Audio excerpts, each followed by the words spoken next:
I spent so many hours reading those books that you can bet I'm gonna make more than one video on them. I'm aware that nobody asked me, and I'm gonna do it anyway. Hi everyone, welcome to my channel. My name is Kat and I write children's fiction. Last week I made a video, and yes, I'm filming this the same day, hence the same vampiric makeup and outfit. Anyway, who cares? I made a video talking about the Twilight book series and what we can learn from it. The main takeaway is that I didn't love these books, but I actually think that relatively small changes could have made big improvements to these books. So this is what I'm gonna attempt today. I'm gonna fix Twilight. The ground rules for this experiment are that I can't really change any major plot points or remove characters. I would basically just be an overeager editor who makes comments and suggestions here and there to just improve the book. These rules don't apply in cases of pedophilia because those are gonna need a bit more effort to fix. I think it would be really helpful if you at least read the Wikipedia summary of these books, because, like I said, I'm only making small changes, so I don't want to spend a whole lot of time explaining the contents of the book. I just want to talk about the changes that I want to make. Step 1 in fixing these books is that the 4 books should have been 2 books. You might think that merging them would be quite an ambitious project because, you know, they're kind of thick, but let's be honest, there's not a whole lot of content in these books, and if we cut out all the times that Bella calls Edward beautiful and perfect and an angel, we're probably already cut around 3,000 words, so... Book 1. Bella moves to Forks and everything pretty much goes as in the original novel, except we're cutting out this thing where every single teenage boy in town is all over Bella, because honestly, how many love triangles do you need in one book? Also, Bella clearly needs a hobby and a personality outside of Edward. So I think her dad in the original second book gave her a camera, so we're just going with photography. This can also be very interesting because what if Bella takes a photo with Edward in the background and the flash is on, and then he does his sparkly thing, and thereby it kind of builds up the mystery because she looks at the photo and sees him all sparkly and she's like, what is this boy? What is he? Why does he sparkle? Speaking of building up mysteries, I think that Alice and Bella should become friends earlier on in the series. Thereby, we're actually building up the mystery of where Alice comes from, why she doesn't remember anything of her previous life, because she's a more prominent character. And this way, the reveal of that mystery won't fall completely flat like it did in the original books. The next change we're gonna make is that when Bella goes to Seattle and gets followed by the thugs and Edward saves her, Edward is actually going to be a lot more aggressive in that scene, and Bella's going to be the one to calm him down and to tell him to just drive off because she doesn't want to fight right now, she just wants to be safe, so remember that for later. A next change, which is very, very, very important to the story, is that we're gonna cut out that baseball game because that was really dumb. Anyway, we do have the thing where the nomad vampires come to town and everything kind of goes in a similar way, but we don't skip over the climax where the tracker guy, I forgot his name, attacks Bella, because we actually want to see what happens. We also make that the reason that Edward breaks up with Bella. This is where the original first book ends, but remember, not for us, because we're merging these books. So now this is book 1 continued. As in the original book, Bella is really sad about the breakup with Edward, but the difference is that we're cutting out all that talk about wanting to die, because we don't want to give teenage girls the impression that a breakup is so bad that, you know, dying is basically on the same level, because it's really not. Let's face it, your first boyfriend probably wasn't that great. We're also cutting out the part where she hears Edward's voice and she just wants to like learn to ride a motorcycle just for herself, for fun, because she starts to have more hobbies apart from being with Edward. So much of the stuff will be the same. Laurent comes to town and gets killed, and Bella jumps off a cliff, and this is when Edward, as in the original book, plans to kill himself. And in this version of our book, he will succeed because, let's face it, the second original book is like the best in the series, and I think the reason for that is that Edward is not in it for most of the books, so we're better off, and the series is better off without him. Just kidding. Okay, I know we're only making like small changes.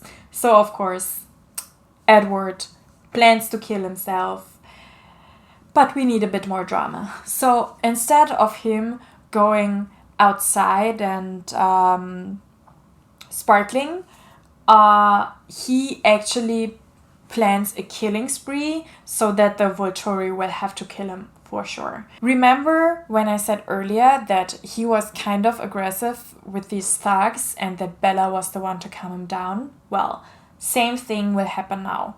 So Bella prevents Edward from killing a bunch of innocent people, which makes her a hero. And also, she tells him something along the lines of, you know, I was really sad over this breakup, but I kind of learned that I don't really need you because, you know, I just became this badass motorcycle riding, cliff diving, people saving chick in your absence, and you just decided to kill a bunch of innocent people. So I don't need you, but you kind of need me to keep you civilized. And yeah, that's how it's gonna be.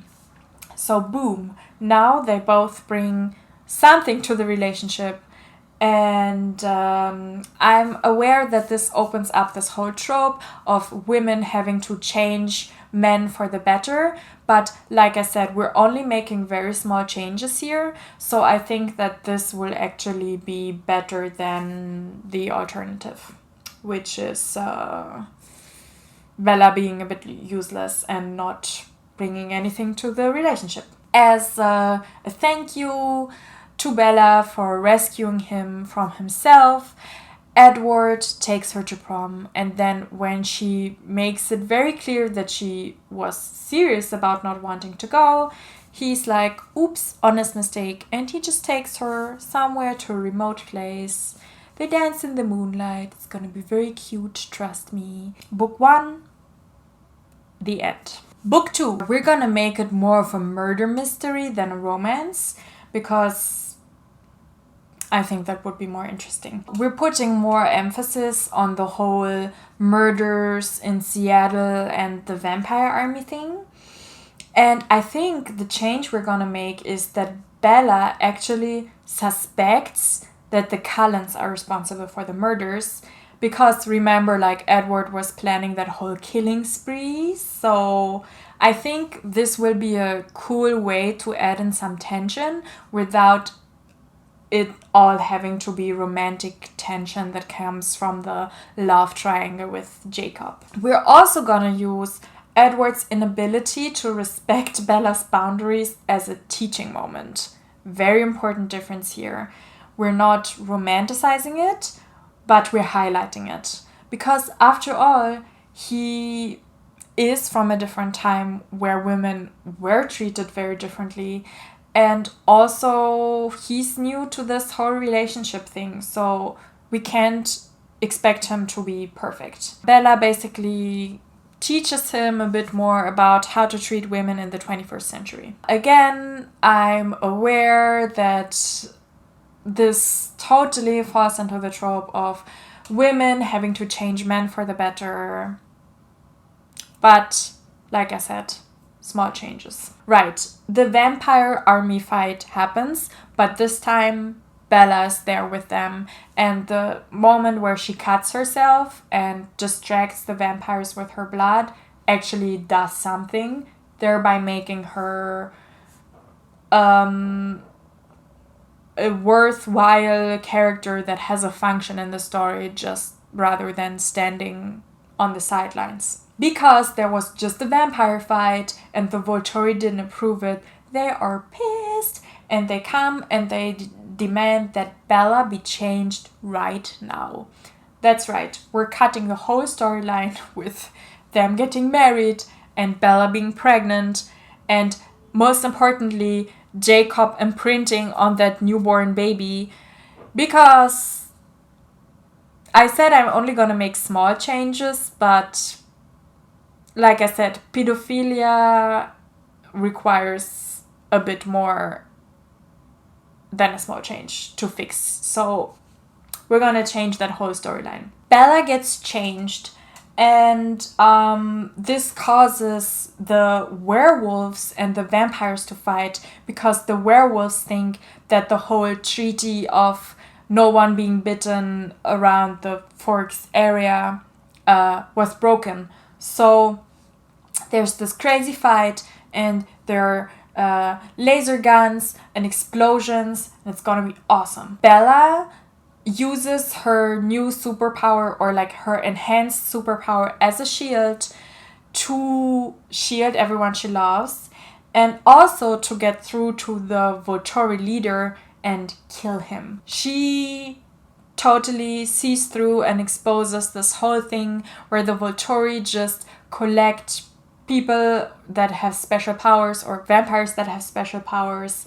And so all the witnessing vampires are fine with that, because they're like, ugh, I don't want to get collected. They're fine with Bella killing the Volturi guy. There are like slow claps from the crowd.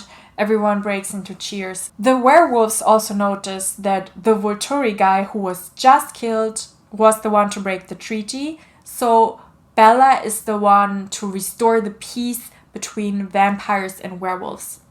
And for that reason, they demand that she is basically crowned the queen of vampire werewolf land. Edward and Jacob demand from her that she would choose one of them as her king. Bella in that moment understands that she doesn't want to be with either of them, because Edward is abusive, and she understands that it's not her responsibility to fix him, and Jacob is kind of like a nice guy TM.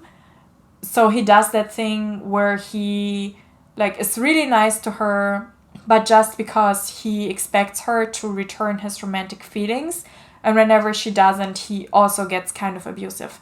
So she understands that she doesn't want either of them, and she's like, I'm gonna be queen of peace by myself, so peace out. She rides away on a motorcycle, doing a handstand, wearing sunglasses. So, yeah, that's it. I know this started out as a serious exercise, but okay, I hope this video was fun for you. Bye!